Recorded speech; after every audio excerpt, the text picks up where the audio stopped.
অবশেষে সংযুক্ত আরব আমিরাতের শারজার আল হামরিয়া বন্দরে নোঙর করেছে সোমালীয় জলদস্যুদের কাছ থেকে ছাড়া পাওয়া বাংলাদেশি জাহাজ এমভি আবদুল্লাহ।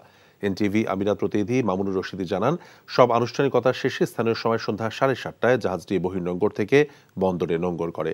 এ সময় সেখানে সংযুক্ত আরব আমিরাতের বাংলাদেশ দূতাবাসের রাষ্ট্রদূত, কর্মকর্তা এবং জাহাজটির মালিক পক্ষের প্রতিনিধিরা উপস্থিত ছিলেন। দীর্ঘ সময় শারজা বহির্নোঙরে থাকলেও বন্দর কর্তৃপক্ষের অনুমতি না পাওয়ায় জাহাজটি বন্দরে ভিড়তে পারেনি। এর আগে সংবাদ সম্মেলন করে জাহাজটির মালিক পক্ষ এবং বাংলাদেশের রাষ্ট্রদূত জানান, জাহাজে থাকা 23 জন নাবিক সুস্থ রয়েছেন। তাদের ইচ্ছা অনুযায়ী নেওয়া হবে পরবর্তী সিদ্ধান্ত।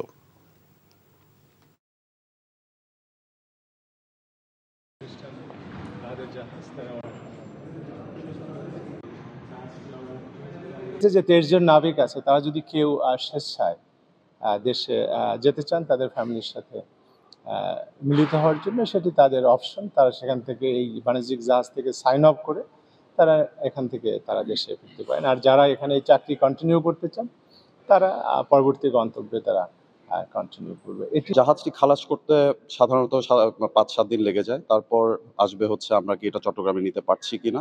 সো এগুলো সবগুলো সিদ্ধান্ত কিন্তু পর্যায়ক্রমে হবে। আমরা এই মুহূর্তে সার্বিকভাবে এখন আপনাদেরকে সবগুলো সিদ্ধান্ত দিতে পারছি। বিকাশে কম খরচে ক্যাশ আউটের লিমিট বেড়ে 50,000, প্রিয় এজেন্টও 2টা।